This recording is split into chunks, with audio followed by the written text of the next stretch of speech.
The Celtics just became the fourth team in NBA history to force a Game 7 after going down 0-3, and unlike the other teams that did it, their final game is coming at home in TD Garden.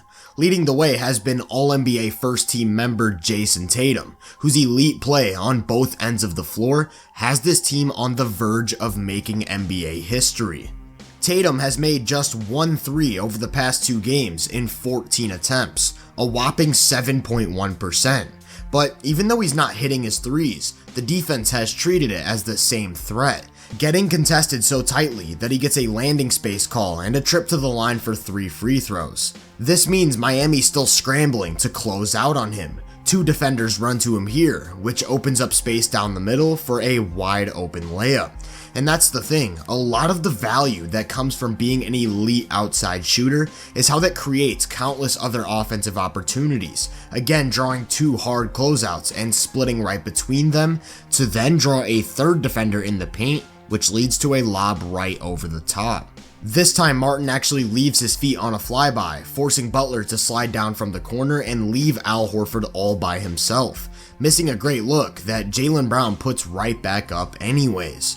In semi-transition, he gets the ball at the top of the key and hesitates as if looking to pull the trigger, only to throw a crossover into some long strides around Jimmy Butler for a free 2.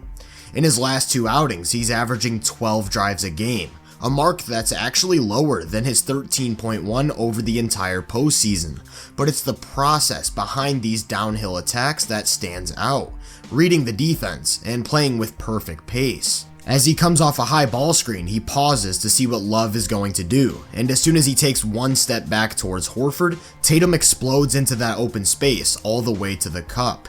This time it's Zeller who comes up in a hedge, but doesn't close off the middle, so Tatum splits right between 2 defenders before stepping around a third with added contact to float it in plus the foul. I'm not too sure what Zeller's doing on this one, just straight up playing the wrong side of the screen entirely, and Tatum wastes no time taking advantage by turning on the Jets for a high-flying finish. The Heat even tried throwing some drop coverage at him, to which he used that added space to build up steam going at the cup, drawing a foul as he Euro steps his way to the restricted area. And he's been pretty consistent in getting to the line throughout these games. While getting deep in the paint generates high percentage looks down low, it also generates free throws, in these past 2 averaging 10.5 a game and hitting more than 90% of them. Another thing it does is put the defense into rotation to create for others. He gets the step on Strus going towards the middle, which forces Butler to pick up down low, and he takes those 2 long strides as if looking to get a scoring angle, only to whip a one-handed fastball to an open Marcus Smart in the corner for 3. His playmaking has been nothing short of incredible, attacking right off the catch to not let the defense properly set, which results in 2 to the ball, and another warm-up triple for Smart. I've been more impressed with Tatum's patience than any other aspect of his game. Miami loves to speed stars up by playing aggressively and forcing turnovers, but he just keeps his dribble live to create a 2-on-1 on the weak side, where a quick extra pass leaves Jaylen Brown with all the space in the world. This time he's in the mid-post and draws a double, but instead of getting rid of the ball right away, takes 2 extra dribbles to pull the defense with him as he retreats, putting them into a scramble that leaves Brown with a free paint touch and 2 free throws. This time he's in single coverage, but the defense is sunk into gaps to help on any potential drives. And although it looks like he's hunting for Derek White on a cut, he's actually waiting for this defender to rotate over even further, so that when he whips a no-look dot to the corner, it's a longer closeout, and yet another wide open 3-pointer. While he's been patient in reading the defense when needed, he's also been quick with his decisions to capitalize on small windows of opportunity. Lowry jumps out at him after a screen while Smart slips, which leads to a wide open floater from the painted area. Here's the exact same thing, except this time Grant Williams slips to the 3-point line, and the recovery just isn't fast enough to effectively close out on a shooter. This time Miami's in a zone, with 2 people protecting the paint, 1 taking away the middle, and another covering the strong side corner, and Tatum counters by attacking open space near the baseline and pulling up for a mid-range jumper. That utilization of the mid-range game has been a key for him throughout the back end of this series. He's been getting a decent amount of mid-post reps and open-side isolations where he can showcase just how versatile both his shot creation and shot making actually are. And when he's got it going in this area, I'm really not sure how you're supposed to defend him because of how multifaceted his attack becomes. Joe Mazzulla and his staff have also noticed this, and as a result upped his on-ball load to near heliocentric heights. In these past two, he's averaged 93 touches a game, and had the ball for almost 8 minutes, which is a pretty steep increase from his marks over the regular season and rest of the playoffs. And with this uptick in possessions as a ball handler, we've seen his playmaking follow suit, marking 8 assists a game with just 3.5 turnovers, a product of how he's consistently gotten into the heart of the defense and consistently capitalized in just about any way you can possibly think of. So, while he's pretty clearly one of the better on-ball creators we have in this league, part of what makes him so unique in comparison to other superstar level players is how much value he also holds away from the ball. And I'm not just talking about his catch and shoot 3-point game or ability to attack off of movement. Here he is setting a big flare screen that Jimmy doesn't want to switch, leaving Derek White with a real high quality look from deep. This one's a bit more subtle, but he has a size advantage over Max Strus and seals off deep position in the post, forcing Caleb Martin to come from across the court to double, which leaves a real easy skip pass and long closeout to create what else but a wide open triple.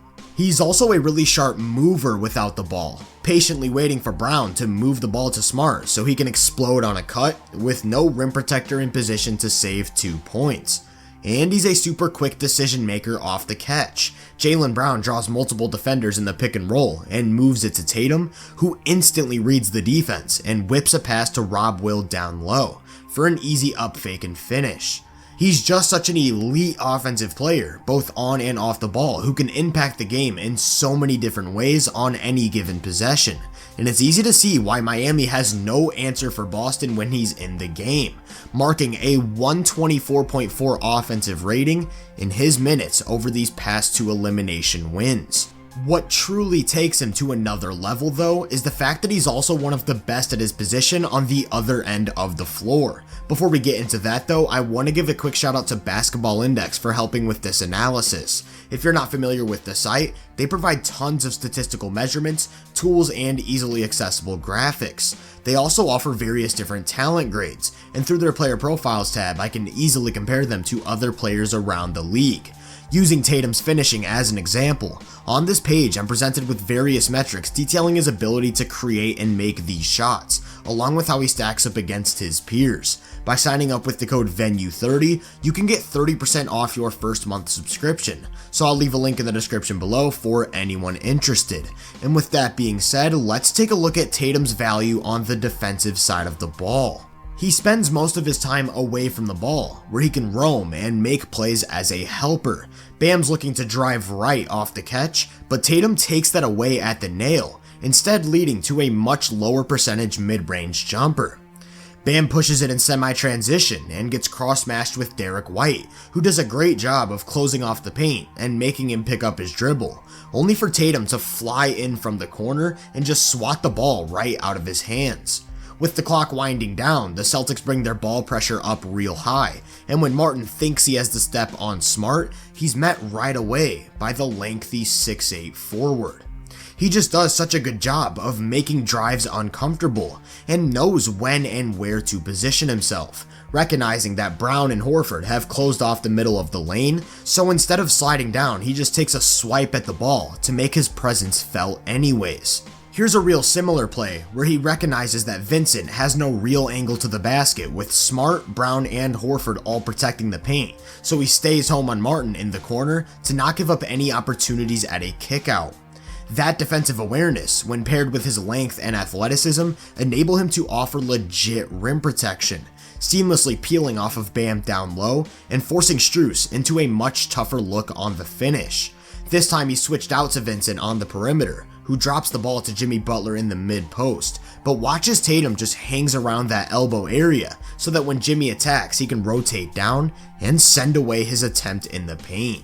On top of doing so much away from the ball and protecting the rim like a traditional 4, he also closes possessions at a high level. Rarely ever will you see him miss a box out, aimlessly chase a rebound, or get beat to the ball vertically, and that adds real value. Throughout these playoffs, he's averaging more than 9 defensive rebounds, third in the entire NBA behind just Anthony Davis and Nikola Jokic, truly rounding out a paint-oriented defensive approach that alone would leave him really good on that end.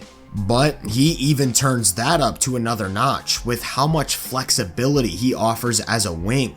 Butler isolates from the top of the key and Tatum cuts off his initial drive left, perfectly slides his feet laterally to stay in front of his spin before going vertical to completely smother a finish attempt. This time it's Vincent who tries to take him one-on-one, only for the bigger forward to move horizontally like a guard to beat him to the paint and stick right with him on some pivot work to force an impossibly difficult circus shot.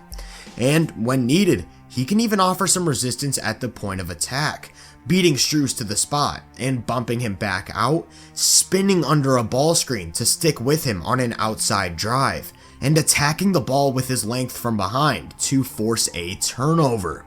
This is just high-level stuff, doing just about any and everything on the defensive end for a Boston team that works so well because of their versatility and ability to switch schemes as they counter whatever look an offense throws out there. I feel pretty confident calling Jayson Tatum an all-defensive level guy, especially when playing with that playoff motor, and that value, when paired with his vast skill set on offense, leaves him a two-way superstar who's one game away from potentially making NBA history. If you enjoyed this breakdown, make sure to drop a like, subscribe, and turn my post notifications on to be first on more content. If you're interested in my more in-depth research, make sure to check out my website and social media profiles. You can find those links in the description. Feel free to let me know down in the comments what you think of Tatum and the Celtics as a unit. As always, I hope you all have a great day, and I'll catch you guys in the next one.